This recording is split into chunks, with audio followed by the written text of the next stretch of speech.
From the inner sense of time comes the ancient poet's rhyme, bringing us the master key to open up the mystery. From the depth of time and space, we arrive in quiet grace, finding what is meant to be as we explore the mystery, pouring forth from days gone by. We can hear the poet sigh from the depth of ecstasy, moving into mystery.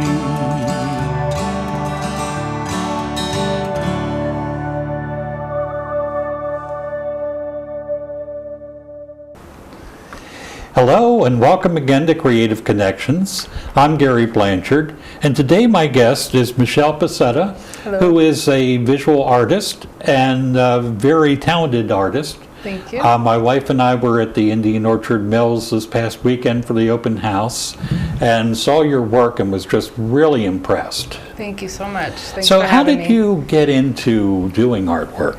Well, I've been doing art since I was a child. When my grandmother lived in Maine, she lived across the street from the beach, and we'd collect sand dollars and seashells, and I'd sit out on the sidewalk and paint them, and just paint little, whatever on the seashells, and people would walk by and buy them. So I've always been into painting and just being creative, and all throughout school I was always in an art class of some sort, and so it's just been kind of a natural thing for me. All right. So were there particular artists whose work influenced you, or? Yeah, when I was in college, I fell in love with Van Gogh and his stroke and just his kind of sadness too. And I did not a lot, but I researched Van Gogh and I researched some of his paintings, and I was really fascinated by his the sower, where he was, he had a man throwing seeds down. And, right. But it was really his stroke that originally, just the way that he would create these movements and paintings and things. So I was really influenced by Van Gogh in the early stages of my art, yeah. And how did you then progress? Let's look at one of the earlier paintings that we have here. Yeah, so this one, this was actually in 2018. I thought it was in 2017, but I've always been fascinated by birds and the freedom of birds and just how they fly through the sky, and they can be anywhere. And so for a while I was trying to recreate that feeling that I get when I see a bird flying, and so I feel like this painting, for example, kind of exemplifies that kind of flow and that freedom and exuberance. I don't know. Yeah, what I like about this particular piece, first of all, is the blending of colors underneath. Mm-hmm. And just, all the shades of the blues and the greens and the yellows. But then you've got that white, and you look at it and you see a bird, yet it's not a bird. Yeah.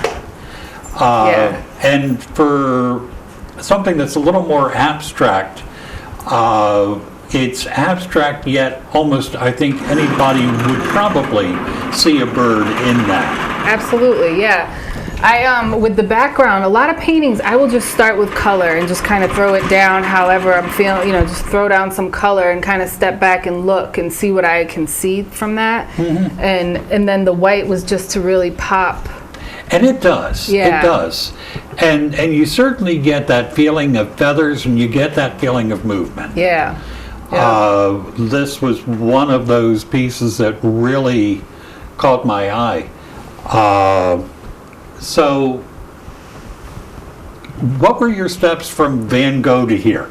So, Van Gogh was in college, and I just became fascinated with him, and I don't know, my steps were just doing a lot of painting and figuring out what's my style as an artist, you know, because I didn't want to necessarily do a Van Gogh painting, but I wanted to, from the inspiration that I got from him, I took it to my own paintings and just kind of went with that. Okay. Yeah. And the one thing that gets missing with pictures and even with television is the texture of a piece. Yeah. So, you know, that's the other thing that when you're seeing it in person. Now, this was painted on wood paneling, paneling. And it's oil paint on wood paneling. I prime it, you know, with some white paint or whatever gesso I have, and then I use oil. And oil is nice because it flows really nice, you know, and you can really move the paint. Okay, yeah. And the lines, like, I think I'm really fascinated with lines and how they can create directions and perspectives, and I don't know, I've just been really fascinated by lines. I can't stop making lines. And as we go through these, we'll see where your use of lines progresses. So let's look at another one here. This is another one that just is so fascinating. Thank you. And what I think catches me, I'm a blue person. Oh, okay. So you like the blue. I see that blue section first, but then as my eye travels across and I see where here it's more kind of straight, slightly curved lines, and here it almost becomes circular. Yeah. Yep. Which is, you know, then your eye gets drawn to that. Yeah. Because it's different from what else is going on. How do you decide which colors? You know, I go through phases of colors, and I've always had connections with colors. Like, there's time, like lately I've been into green, and now, you know, like dark greens and bright greens. And a lot of times it's what I have. Sometimes I only have a certain color, so I use that. But if I have a selection, it's kind of just what I'm drawn to at the moment. And it's very intuitive. It's not like I think, oh, well, this will look good with this. I mean, I guess I do that as I'm painting, but the initial color that I choose is usually just whatever strikes me, and I grab that and go with it from there. And that maybe then sends you in one direction or another for color. Yeah, and then, you know, I will make a decision like, okay, well, this blue needs some warmth, so maybe I'll add some of that yellow and some of that red, you know, or the maroon, and then it kind of is like, wow, yeah, that stands out. I think the boldness of the contrast is something I like too. Yeah, absolutely. And this red and sort of a purplish. Really, that will grab your eye because it's used sparingly. Yeah.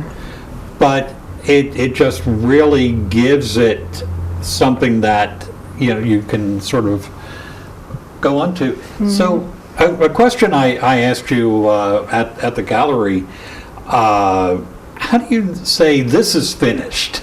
That's always, well, you know, sometimes it comes easy and I just know, oh, this is done. And then there's other times, like the other one that you saw, the big one I was working on, I don't know when that's going to be, like, I just can't decide. And sometimes I'll go too far with a painting and I feel like, oh, I just ruined this, or this, you know, I went too far. And that's always kind of, I feel like the artist's dilemma is like, when is it done and how can you decide that? So what I do is if I'm unsure, I stop and I just kind of put it on the wall somewhere where I can just continually look at it until I'll be like, oh, you know, maybe if I do this, or sometimes I turn them one way, or, you know, I do that a lot just to see if maybe it'll look different, or I see something else in a different, from a different perspective. But it does take some time sometimes, and then other paintings like this, it's layers upon layers. Like these paintings are layers and layers. Like you can see I did lines behind here, and then more lines. So, yeah, trying to decide the end can be difficult. Yeah. Sometimes it just happens. A painting like this, how much time goes into it? I would say maybe like 4 to 5 hours or so over Okay. time. I usually, I'm kind of quick too. And then I like to move on to something else. And especially when I'm working with oil, you got to kind of let it sit for a little while so you don't blend too much or, But like with these strokes, it was a lot of just movement that I was feeling, and I just, Okay. Yeah. And this is another one that is just really wonderful. Thank you. And again, this is more clearly birds. Yes, this is not so abstract. But yet it is abstract as well. Yeah. You definitely know that it's birds, but it's not, like carefully delineated. And again, you've got that feeling of movement. And, you sort of see the sky there and maybe the sun kind of through clouds or something. And it gives you that sense of freedom and flight. Yeah. This, I notice, is much more open than the others. Yeah. It's interesting, and I'm trying to remember. I think that this one I did first, and then the other two came after. Okay. And I loved this one so much. Like, I just loved, because I did the bird, and it was just like a real free stroke that I did, and I was like, wow, I'm just gonna leave it like that. And I just did the other little bird, but it was a lot more open and free. And then I think I was trying to recreate it, and it became, and I have some other paintings that didn't work out so much when I was trying to recreate it, and then it was kind of like I went to the linear representation of the bird. But it really does fascinate me. So in addition to painting, you also teach art. Yeah, well, I'm starting to teach again. I've been doing workshops in my studio and at the gallery. Okay. Some with kids and parents, and some with just adults, and it's been really fun because I used to teach when I was in college. I did an enrichment program on Saturdays for high school kids. Okay. And I love that. I love connecting with them and bringing their creativity out. A lot of them think, I'm not an artist, but I think a lot of people have it in them to be creative and express it in different ways. But I think that the problem is that we're taught that that's some special talent that most of us don't have. Right. And I think we all naturally have that creativity, but it kind of gets pushed out of us. Yeah. So it's wonderful to see you working. You have a children's art program coming up for the summer, right? Right, yes. I am going to be running a summer art program. It's going to be for 6 weeks, but people can sign their kids up for 1 week at a time, kind of like a camp would do.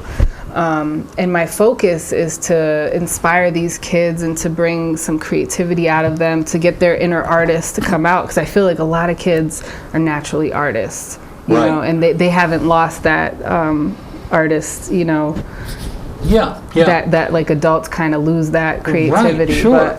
But, and actually, I remember seeing on Facebook some of your daughter's artwork. Yes. And that was really, showed a lot of talent and imagination and creativity. Yeah, she has been blowing my mind with the creative artwork. She's been coming out with some amazing drawings, and just like her style, like she has a style already, you know what I mean? And that can take years for people to develop, but like I feel like I would notice her work anywhere, and it's funny because I've spent 20 years as a counselor, and the big thing is that whole nature versus nurture type of argument, but I think it's probably a combination of both. Absolutely. There's probably a genetic predisposition in your family for that, but also you have created an atmosphere where it is not only okay, but it's encouraged to be creative. Right. That's definitely. Yeah. So we have some other sets of pictures. And here, there are lines, but now they become a little more straight. Yeah. Less flowing. This was the first time I started using a palette knife Okay. rather than a brush. So the previous paintings were all with a brush. This I used solely a palette knife, and this one was actually acrylic because I needed it to dry. I donated this piece to Westfield State Urban Education Program. Oh, wonderful. And yeah, so I was like, this has to dry quick. But yeah, so I used a palette knife, and it was like amazing. I loved it. Like this painting, I was so happy, and I think that kind of comes through. Yeah, yeah. And, from where we're sitting, you can see some of that texture that the palette knife brings. Yeah. So it just is amazing. And again, because I'm a blue person, that one strip of blue there just really is the first thing I think I see. But then it's just like, and you're right, I think it is a very happy. Yeah, it's kind of like a joyful explosion or something. Yeah. That's a wonderful way of explaining it. Thank you. So how did you get from the kind of the more feathery flowing lines to kind of a little more straight? I'm not really sure. I think that the ones from previously were with the brush, and I was just I wanted to try something different. And I get that way, like I get sick of things. I get sick of doing the same thing, and I want to try. So I was like, I'm going to use the palette knife, and I'm going to see what happens. And that's kind of where it led me to this. And it was and I think that's important because it's so easy, even for creative people, to put themselves into a box. Yeah, and I don't like being in a box. Yeah. And to me, art is about being free. Right. In life, you kind of live in a box because you work and you have responsibilities. And so, like, for me, the art is where you get to be free and you don't have to be in a box. And so, yeah. And this one. This one's kind of wild. Yeah. So, again, we've got straighter lines, and we're starting to see, like, it kind of looks like an L. So, there's becoming a pattern somewhat to them. And a lot of grayish and whitish space as well. And I always find that interesting because it's kind of like somebody once said about music, it's knowing where to put the notes and where to put the pauses. Yeah. And, here, it's that same thing. There's those spaces. And it kind of gives you a sense of depth. Yeah. I feel like the yellow and the black create some sort of almost like the yellow is standing straight up and the black is like a shadow or some, And that angle just really got me, because I did the black lines, and then for every black line I went straight up with the yellow, and it just created this interesting angle and perspective that I liked. Really, really good. Thank you. And I think there's two more of these. Yep. These were all. This was actually in the background an old painting that I had never finished or cared. It was just like, I don't know what I'm going to do with this painting. And I literally just had some paint extra, and I'm like, I'm just going to do the palette knife on this and see. And I ended up really liking it, and I like the layers of the lines and how it just kind of looks like you can go in there or something. Yeah. It's now that you mentioned it, it almost looks like an entrance to a cave or something there. Yeah. And I see this, and for some reason, I think of fireworks. No, I can see that, again, sort of explosion of color and just beauty, really. Thank you. I think there's one more of these. Yeah, one more with the. Yeah, this one was, this one I called Rebel Art, and I had an art show this past January, and it was called Rebel Art, and it was a group show. So I invited other artists who I felt kind of embodied that idea of, rebelling against just the box of art, like how you should paint or how you should be or what you should be this artist or, the style, so.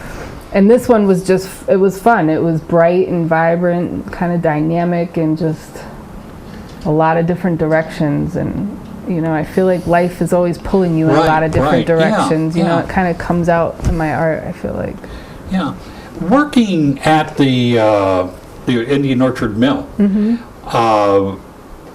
do you feel like a sense of community with the other artists? I do. There? I do. And probably partly because I was there years ago, and when I was just out of college. I was there for about 3 years before I had my daughter.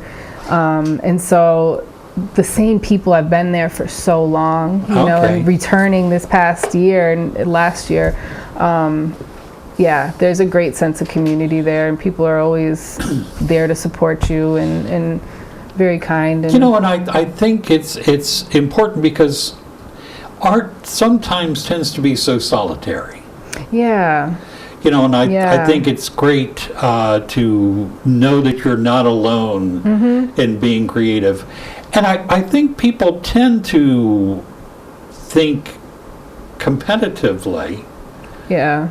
But I notice most artists don't. They don't see other artists as competitors. They see them as kind of fellow creative people who are colleagues. Colleagues. Yeah, absolutely. I think I agree. I don't think it's about. I think everybody's art has a place, and you have people who would like. There's people who like my art, and there's people who it's not their cup of tea, and that's just the art world. Well, and that's it. And I think it's great that there are types of art for different people. Right. So now we're going to get into your much newer work. Right. And now it's like the lines are getting even more organized. Yes. Isn't that interesting?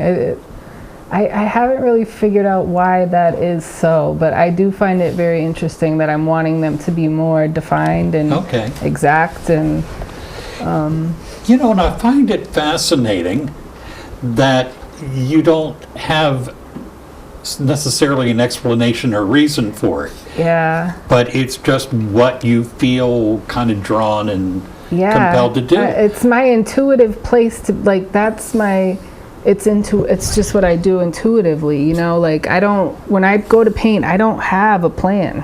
I have a color, I maybe have an idea of something I want to do, but it's never really planned out completely. Okay. So this looks like it's maybe a combination of brush and palette knife. Well, the background is, I was trying some different techniques. One was called alcohol drip, where you put a very watery coat of paint down, and then you put some rubbing alcohol. It has to be 90%, and you put it down, and it kind of bleeds out. And then you I took plastic wrap and put it on top of that. And then when you take it off, it creates that interesting. You can see it's very textured. Again, folks at home may not be able to see that. Yeah. But this area up there particularly, I can see is very textured. Yep. And kind of feels light. Yep. And then you get into some of these other lines, and they feel like just a little bit heavier. Yep. Now, was this painted this way, or was this where you did not paint? That I did paint. The way I did paint, and I just used a piece of paper and kind of put it, so the lines, I used the edge of the paper to make the lines a little more straight. And yet, there are places right in here where it almost looks like a wave. Yeah, I didn't really notice that. But and I really kind of like that. Over here, it almost makes me think of sunspots. Right. So yeah. Very cool. And this one. Tell me about this. So this is the same thing I did in the background with the alcohol drip and the different techniques, but then I started using tape. So I would tape off, so these blue lines or spears, I don't know what you'd call them, but I put the tape down and just painted over them, and then take the tape off and let it dry, and then I did more tape for these yellow lines. And that seems to be my new method, and I'm really liking it because it's really making these lines nice and precise and defined. Yeah. You know, and what I particularly like is to look at this and then look back at those early pictures and see that progression from like those swirly lines to where they start to become a little more organized. And now suddenly they're very precise. This gives me, and it's funny because the yellow is there, but actually it's the white and the kind of bluish line. Makes me think of sunshine. Yeah. Even though it's blue. Yeah. I've been craving sunshine with all this rain. Haven't we all, right? Yeah. This one is pretty interesting as well. Yeah, that's a lot of layers of tape and lines. That was kind of my experimental one. Okay. Yeah. So this was kind of figuring out what you're doing. And this is really different because it's much more subdued color-wise. Yeah. So I want to get, we're running out of time, but I want to get to this one. This is one you were working on when I was there. When we were there Saturday, these yellow things were not yet there. They were not yet there. And when we went back on Sunday, you were putting those in. Yep. This just really fascinates me. And again, you know, the lines are very straight, but yet it doesn't feel rigid or controlled. Yeah. And that yellow, I think, actually really gives a sense of shadow, even though shadows aren't usually yellow. Yeah, I know. It's very interesting. So, you know, just wonderful, wonderful work. And I want to thank you for coming in and sharing your work with us. People can go to the Indian Orchard Mills and buy your paintings. Absolutely. And please go and buy her paintings. Please do. And Michelle, thank you for coming in. And thank you for tuning in to Creative Connections, and we'll see you next time.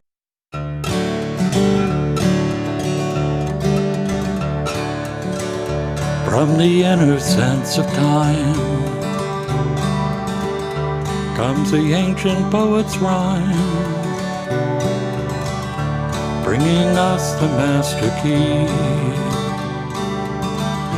to open up the mystery. From the depth of time and space, we arrive in quiet grace, finding what is meant to be as we explore the mystery, pouring forth from days gone by. We can hear the poet sigh from the depth of ecstasy, moving into mystery.